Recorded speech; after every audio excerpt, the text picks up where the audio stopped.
2023 সালের 7 October Israeli আগ্রাসনে নিমিষেই বদলে গিয়েছিল ফিলিস্তিনিদের জীবন। বোমার গর্জন, স্বজন হারানোর আর্তনাদ আর নিত্যদিনের অনাহারে গাজা হয়ে ওঠে এক জীবন্ত বিভীষিকা। তবে সেই বিভীষিকার মধ্যেও একটু শান্তির পরশ খুঁজে নিতে খেলাধুলাকে আঁকড়ে ধরেছিল ফিলিস্তিনিরা।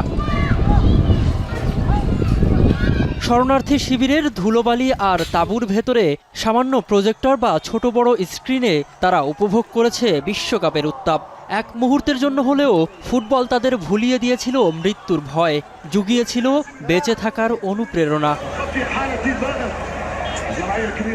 সুদীর্ঘ 3 বছরের নীরবতা ভেঙে অবশেষে ফিলিস্তিন ফুটবল অ্যাসোসিয়েশন ঘোষণা দিয়েছে ঘরোয়া লিগ ফেরানোর।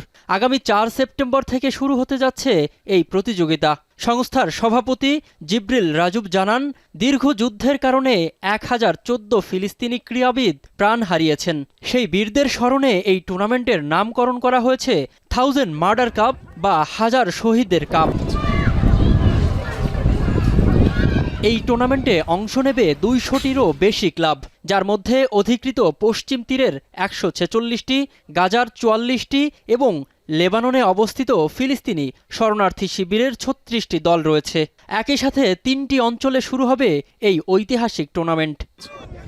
আমি ভরসা রাখি হিরন স্মার্ট ওয়াটার পিউরিফায়ারে। ফুটবল ফিলিস্তিনিদের কাছে কেবল কোনো খেলা নয়, এটি তাদের অস্তিত্ব রক্ষা, জাতীয় পরিচিতি এবং স্বাধীনতার প্রতীক হিসেবে আবির্ভূত হচ্ছে।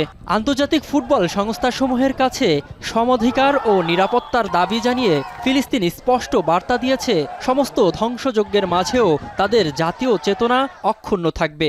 ফুটবল মাঠে আবারও বাজবে জীবনের জয়গান। মিনারুল ইসলাম, এখন।